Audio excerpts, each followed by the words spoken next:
Welcome to the Broncos podcast with Troy Renck. I'm your host, Troy Renck, columnist for the Denver Post. Hope you're having a wonderful start to your week. It's not perfect. The Nuggets are out, the Avs are out, and the Rockies are off to historically the worst start in the history of Major League Baseball at 8-40. I didn't think it was possible to be that bad in the big leagues. So we're left to start gradually shifting our focus to the Broncos. They have practices coming up, some OTAs. That mandatory minicamp will be the big one, folks. That's in June, like the 10th, 11th, and 12th. That's where we get 3 days of kind of full access, if you will, similar to training camp. Until then, like this week, the players are around, but there's no media access. So we'll get back into it in a few weeks. But more focus is shifting to the Broncos. It always is with this audience, Broncos country, and you guys are the best. But because of the fact that we don't have a local team in the playoffs anymore, that now Broncos, again, start to take more of a center stage. And one thing that I wrote about in the Denver Post, and you can read all my articles at denverpost.com/sports. You can find my columns, a lot of Broncos columns in there. Certainly recently it's more Nuggets because I was following them around in the playoffs. But one of the things that struck me as I wrote my Rank and File column that appeared Saturday was the approach to the schedule and the head coach's kind of connection to that.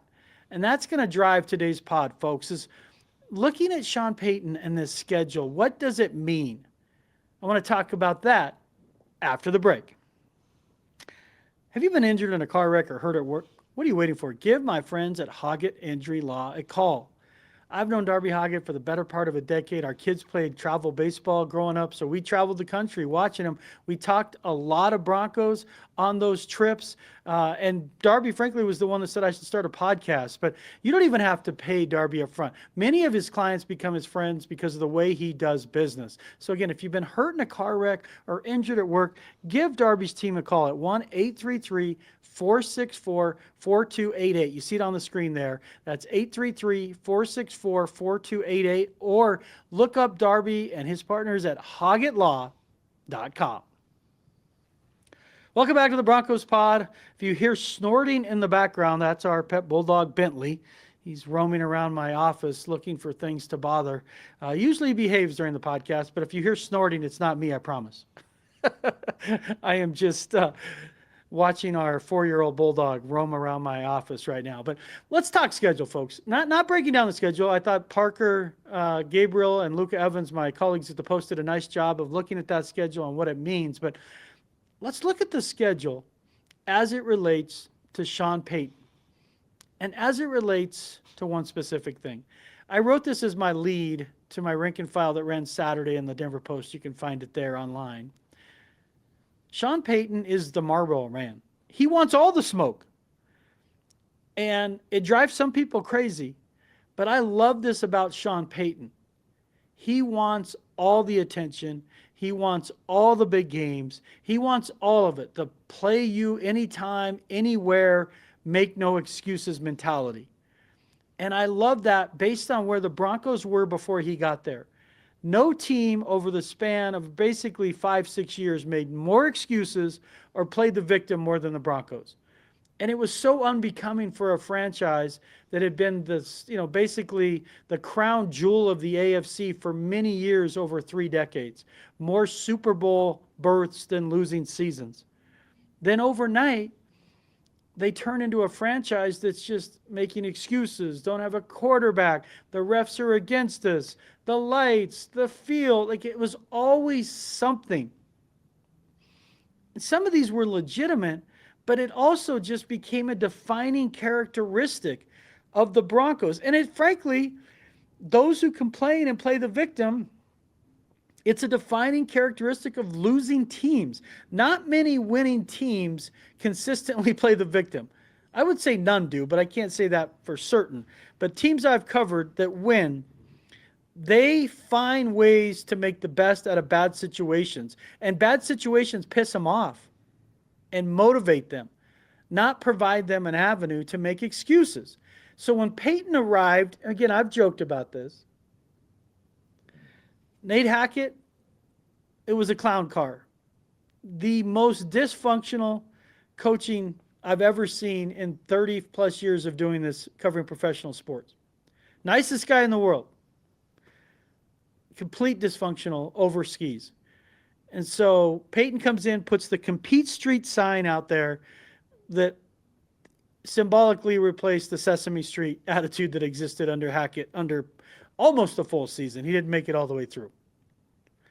But what Payton did is he's slowly changing the culture by bringing in his type of guys.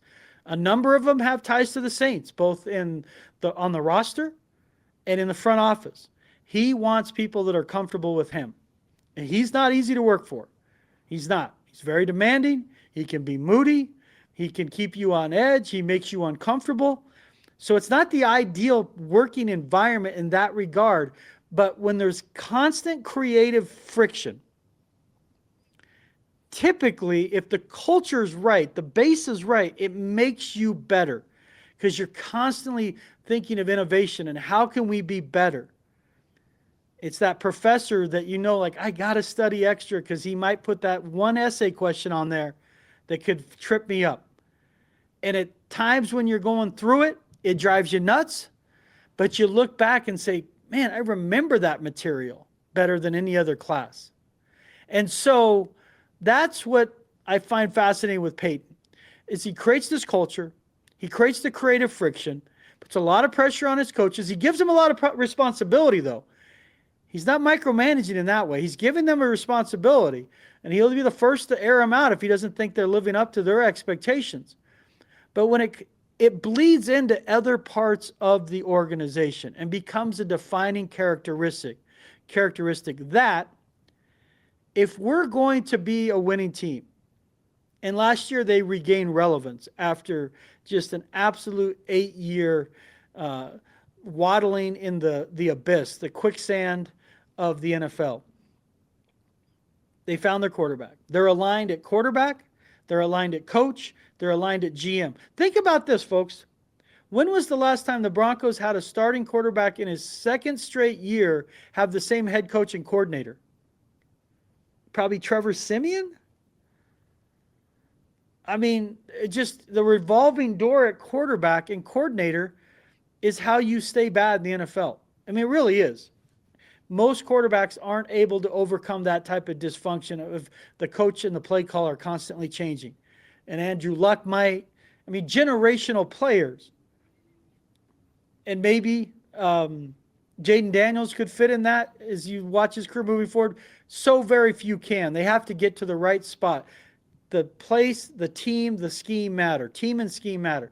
They've got that now with Bo Nix and Sean Payton. They are aligned. That's why I'm interested to see what the ceiling really is for Bo Nix in a second year where he gets all the reps, understands the offense better, has the pull to push back with his coach, what he likes, what he doesn't like, what that looks like. But as we talk about Payton, and we saw some of this last year, he is that coach that eventually you love him as your coach and opponents hate him because he's arrogant. I don't mind arrogance. Arrogance and cockiness with the resume to back it up, I can live with. When I watch the Rockies, it's arrogance with incompetence. That drives you crazy. Like, what are you arrogant about? You're terrible. When you keep failing the test and everyone else in the class doesn't, it's you. It's not the professor, Rockies, it's you. When the Broncos kept failing the test, it's the way you're running the organization. And you finally now get a coach that's been there, done that, won a Super Bowl, been to the playoffs, won multiple division titles. So there's an arrogance to Payton. And he doesn't mind getting into it with opposing fans, sometimes opposing players. He did it with J.C. Horn last year at the end of the Carolina game where Horn thought like they're kind of running it up on him. Payton's response is, I don't give an F. And again, I get that turns some people off.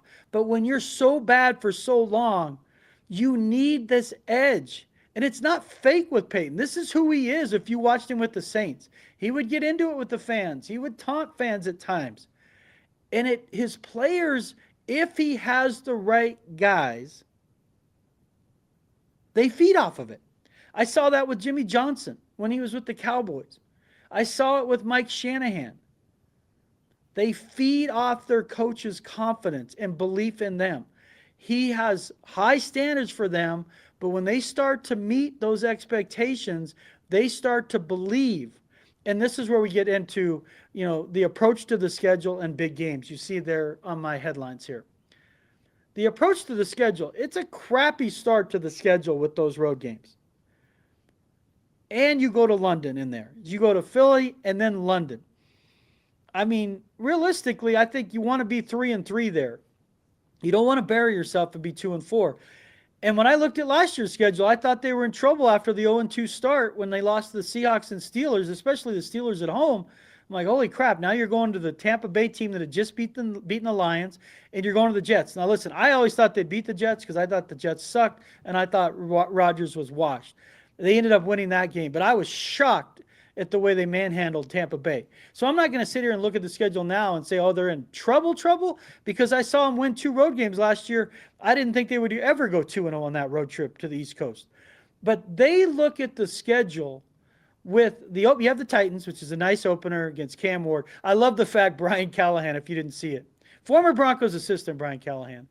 I don't know him. I mean, I know he was there. He was there before I was back covering football pretty much. He's talking about Cam Ward splitting reps with Will Levis. And I get it, but I don't get it. Like, listen, if Will Levis starts on opening night against the Broncos, if you're the Titans, just fold up shop and say we had a good run. Great franchise, good run, it's over. Because if Cam Ward can't beat out Will Levis in a full training camp, then, oh my God. But anyway, that's a good opener. But then you got the Colts, you got the Chargers, and you're going to London, you're going to Philly. Like, this is a really tough schedule. Did you hear the excuses coming out from the Broncos? Did you hear the excuses when no bye week after London, which is common? There's never, as far as I can tell in my research, a team that plays west of the Mississippi not have a bye week after London. This would have been the time for the Broncos to plant in the media, this is BS, the NFL screwed us, why didn't we get a bye? I thought they just asked not to have it. Like, because you can make your feelings known about the schedule. Doesn't mean they're going to grant all requests. They can't. Too many teams, too many requests. But to request a bye after London is not an unreasonable request. Frankly, it's expected. But did we hear the excuses come out? I didn't. And I love that. Yeah, it's a bad draw that way. But instead of looking at it like, oh my God, we're going to come back from London, we're going to be tired, that's not how they're looking at it. They're looking at it, and they could end up wrong. I'm not saying that they're right, but they're looking at it like, hell yeah, we'll come back, we'll play the Giants. Giants aren't expected to do anything. We got them at home. And oh, by the way, teams without a bye after London are 12-5. So why can't we be one of those teams? Now, again, those teams were, typically speaking, East Coast teams and not west of the Mississippi. But take something that is clearly a negative on your schedule and make it a positive, which is, hell yeah, throw down the sawdust, anytime, anywhere, we'll play you. That starts to permeate. And again, it's not always right. When Payton agreed last year to change to that Thursday night game in LA against the Chargers, I think it backfired. They should have won that game. But he made it clear in the messaging to the players, and the players conveying this back to us in the media, if you want to play in the biggest game of the year, which is the Super Bowl, you have to embrace big games. You have to want big games. Because the more comfortable you get in big games, the more comfortable you get in performing in those games. It's not a big deal if you're on Monday night or Sunday night. It's not an aberration. It's who you are. I mean, frickin' the Chiefs, whatever you think of them. I mean, goddamn, they're on 7 primetime games a year now. They played literally like every day of the week. I think it's going to catch up to them this year. I do, frankly, with that schedule. But the year Hackett did it, all they did was make excuses. because they had that primetime schedule because of the acquisition of Russell Wilson. And all they did was talk about the excuses. Oh, it's hurt our preparation. We're on primetime, then we're on Sunday, then we're on Thursday, It's like they set themselves up for failure by complaining about their own schedule that was created by the acquisition of a player. The NFL did not give them that schedule to punish the Broncos. Lord knows no one wanted to watch that Broncos offense in primetime. You would literally have your retinas burning from watching that. That team made passing a kidney stone look easier than passing the football. Do you think the NFL wanted them on all those primetime games after seeing that debacle? No. But the Broncos' reaction to it was worse. Complaining privately, oh, our practice schedule is constantly changing. That's why guys are getting hurt. We're practicing more. We're doing enough. You control some of this. You control your attitude and effort and how you approach things. You don't always control outcome. You don't. But you set yourself up for failure if your mindset is, we're getting screwed. Where Payton's is, bring it on. Put us in prime time. Put us under the lights. We want that. So they're in 4 primetime games and 1 standalone game in London. I'm not saying they're going to play well in all those games. But when your mentality is, we want the fight, we want to bring the fight to you instead of putting your head under the ropes and hoping you don't just take the first punch right to the freaking nose and coming up with every excuse of, I didn't have time to train, these trunks don't fit, my mouthpiece is uncomfortable. It's the old Lou Holtz line. It's like, when it comes to problems, 90% of the people don't care that you have them, and the other 10% are glad you do. You start making excuses in pro sports, you get your ass kicked. It's really simple. You have to be so good and so much better than your opponents to grouse and complain and win. It's just beyond uncommon. So you create a mindset of, we're going to embrace the problems. You want to give us weird spots on our schedule? We see that as a challenge that makes us better.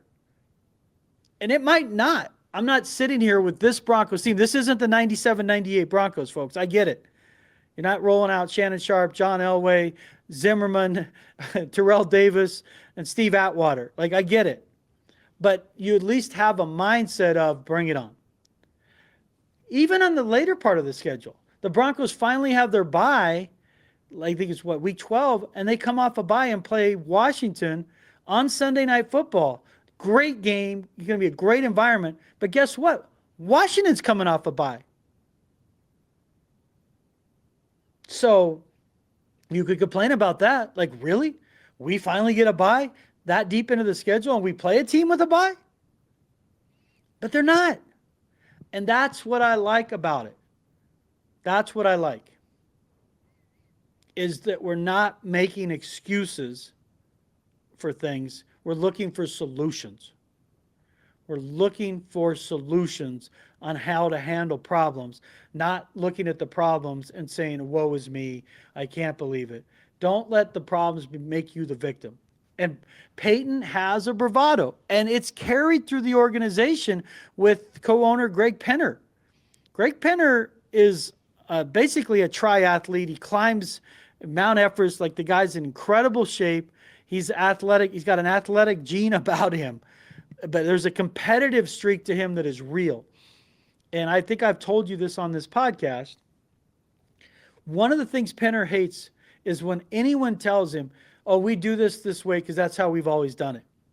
He despises that, as does Payton. They're kindred spirits in that way. So if you tell them in the office, fill out this form this way because that's how we've always done it, be prepared to see smoke coming out of Payton's ears. But that's part of creating creative friction, of constantly being a little uncomfortable. Because when you have that, you need synchronicity between leadership. I'm not saying they hate each other, and that's not creative friction. That's just friction. But when you're a little uncomfortable, you're a little on edge, in pro sports, it forces you to continue to push and excel and find a way. Instead of throw arms up in the air. It's not our fault, guys. The NFL hates us. The refs hate us. The other team cheat. Like, again, you can say that. There's some truth to that. It doesn't change the result. It doesn't change your record. It doesn't change who you are. And so in this way, with Payton, it reminds me a lot of Mike Shanahan. The Broncos are back to being the Broncos. Give them a tough schedule. Tell them where to be. They'll show up, throw the sawdust down, and throw punches. They will be ready. They might not always win, but they will be ready. And that's an important delineation to make as you're trying to go from being relevant to winning the AFC West. That is the mentality you need. Understand, the Chiefs have won 9 straight AFC West titles, folks. That's the second longest in the modern era since the NFL merger in 1970. Second only to, I think it's 12 or 11 for the Patriots, the Bill Belichick, Tom Brady run. But this is the year, even some have written, I think a Fox columnist wrote recently, the Broncos are going to win the AFC West. I think they have a damn good chance. I really do. DraftKings, my son sent me over a graphic where they do the lines on every game. They have them favored in 12 games of 17. I have them winning 11 games. So if you win 11, you're going to be right at the number to win the division. You're going to have to split with the Chiefs in that scenario. But my point is this. If you are going to unseat the Chiefs, one of the greatest teams in the AFC West has ever seen, the run they're on, you have to do it with an arrogance, a cockiness, a confidence. You're not going to beat the Chiefs by playing the rope-a-dope. It's not. You got to be ready to get in the ring with them. And the Broncos, they lost 16 straight to the Chiefs. Got their ass kicked, were embarrassed multiple times. I was at every one of those games.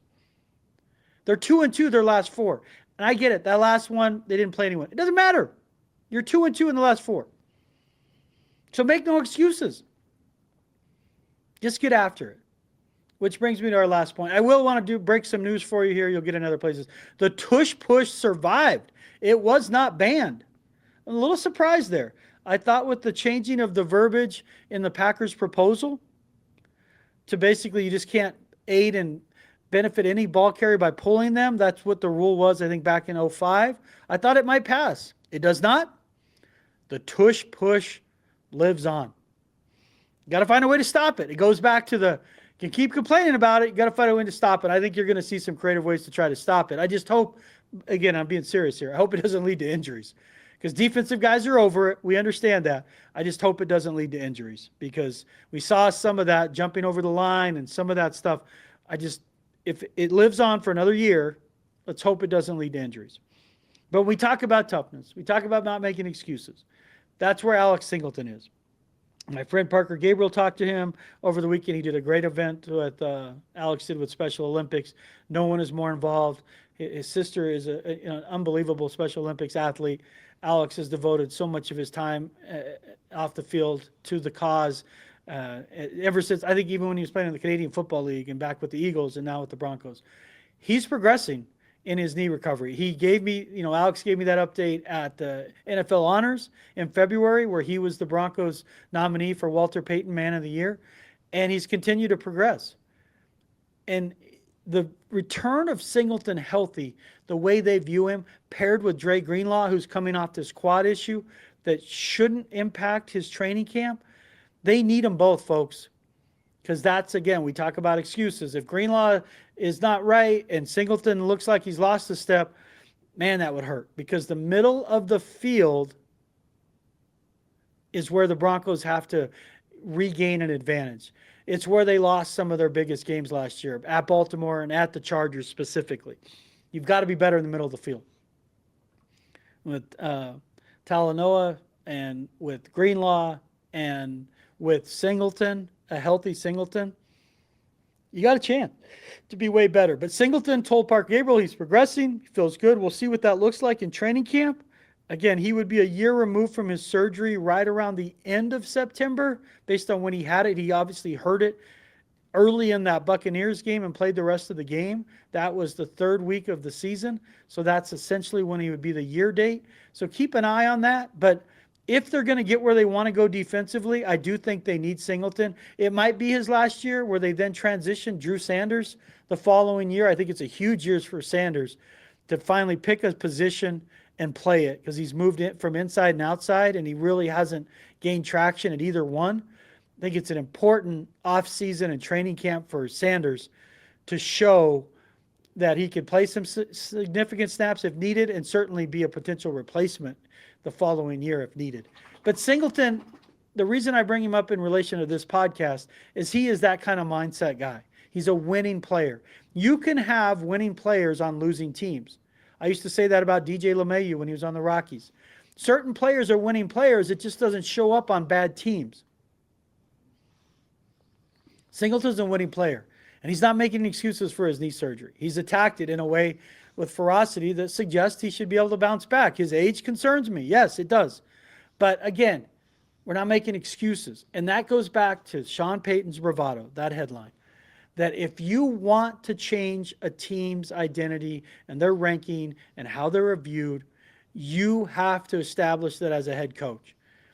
And make sure it's your personality. And this is who Sean Payton is. This is not false bravado.